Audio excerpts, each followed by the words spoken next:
જય શ્રી કૃષ્ણ મિત્રો, આજે હું તમને ખીચું બોલ કેવી રીતે તૈયાર કરવા તેની રેસીપી કહીશ. અને ખીચું બોલ એકદમ સોફ્ટ અને ખાવામાં બહુ ટેસ્ટી બનીને તૈયાર થાય છે.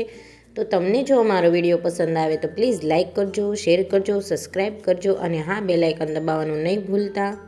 તમે લોકો લાઇક કરવાનું ભૂલી જાઓ છો, એટલે લાઇક કરવાનું તમે ભૂલતા નહીં. તો ચાલો આપણે રેસીપી જોઈ લઈએ. તો અહીંયા આપણે એક તપેલીમાં 1.5 કપ પાણી લઈ લઈશું. હવે આપણે આમાં સ્વાદ પ્રમાણે મીઠું એડ કરીશું. 1 ટીસ્પૂન અજમો એડ કરીશું. 1 ટીસ્પૂન જીરું એડ કરીશું. 2 ટીસ્પૂન આપણે સફેદ તલ એડ કરીશું. ઝીણા કટ કરેલા લીલા મરચાં એડ કરીશું. ક્રશ કરેલું આદું એડ કરીશું અને લીલા ધાણા એડ કરીશું. 1 ટીસ્પૂન આપણે સિંગ તેલ એડ કરીશું અને આવી રીતનો ઉફાળો આવી જાય એટલે આપણે એમાં પાપડ ખાર એડ કરીને 1 કપ આપણે ચોખાનો લોટ એડ કરતા જશું અને વેલણની મદદથી આવી રીતે મિક્સ કરતા રહીશું. ગેસની ફ્લેમ આપણે સ્લો કરી દઈશું. આવી રીતે વેલણની મદદથી મિક્સ કરતા રહીશું. હવે આપણે ગેસની ફ્લેમ છે એ બંધ કરી દેવાની છે.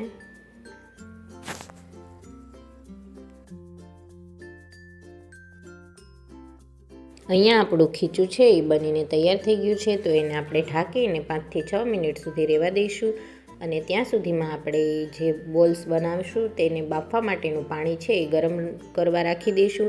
અને આવી રીતની કાણાવાળી ભાતની જારી આવે છે એમાં આપણે તેલ લગાવી દઈશું. તમે ભાતની જારીની જગ્યાએ આવી ડીશ આવે એ પણ લઈ શકો છો. તો હવે આપણે ખીચું છે એ ચેક કરી લઈએ. થોડુંક ગરમ છે, ઠંડુ થઈ જાય પછી આપણે આમાંથી બોલ્સ તૈયાર કરીશું.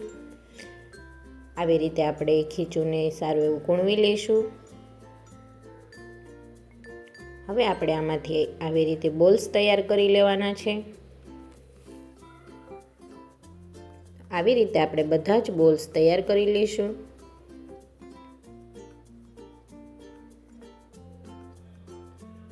તો અહીંયા આપણા બધા જ બોલ્સ તૈયાર થઈ ગયા છે. એને આપણે ભાતની જારીમાં આવી રીતે ગોઠવી દઈશું.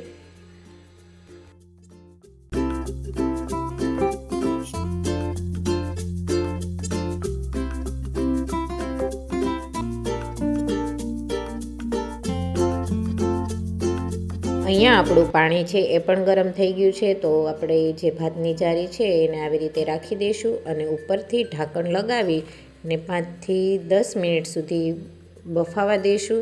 તો હવે આપણે એક મિક્સર જારમાં શેકેલા સિંગદાણા એડ કરીશું. 1 ટીસ્પૂન વરિયાળી એડ કરીશું. 1 ટીસ્પૂન સફેદ તલ એડ કરીશું. સ્વાદ પ્રમાણે મીઠું એડ કરીશું. ચપટી ચાટ મસાલો એડ કરીશું. કાશ્મીરી લાલ મરચું એડ કરીશું. તમને જેટલું તીખું પસંદ હોય એટલું એડ કરી શકો છો. હવે આપણે આને સારું એવું ક્રશ કરી લઈશું. આ મસાલાને આપણે દરદરો જ ક્રશ કરવાનો છે, એકદમ પાવડર નથી કરી દેવાનો, આવી રીતનું રાખવાનો છે. તો અહીંયા આપણો મસાલો છે એ રેડી છે. હવે આપણે જે બોલ્સ આપણે બાફાવા રાખ્યા હતા તે ચેક કરી લઈશું. તો અહીંયા આપણા બોલ્સ છે એ સારા એવા બફાઈને રેડી થઈ ગયા છે.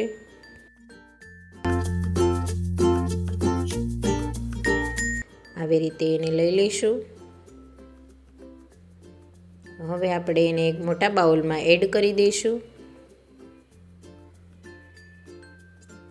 હવે આપણે આમાં 1 ટીસ્પૂન સિંગ તેલ એડ કરીશું. ગુજરાતી ખીચુંમાં સિંગ તેલ જ બહુ સરસ લાગે એટલે આપણે એમાં સિંગ તેલનો જ ઉપયોગ કરવાનો છે. અને જે મસાલો તૈયાર કર્યો છે એડ કરી દઈશું આવી રીતે. અને ઉપરથી લીલા ધાણા એડ કરી દઈશું. સારી રીતે મિક્સ કરી દઈશું આવી રીતે.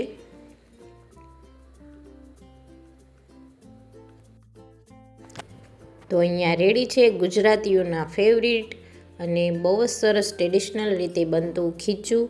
તો તમે પણ એકવાર જરૂરથી ટ્રાય કરજો. બહુ જ સરસ બનીને તૈયાર થાય છે. અંદરથી એકદમ સોફ્ટ અને બહારથી એકદમ મસાલાવાળા, જે ખાવામાં બહુ જ સારા લાગે છે અને બધાને પસંદ પણ બહુ આવશે. Thank you for watching.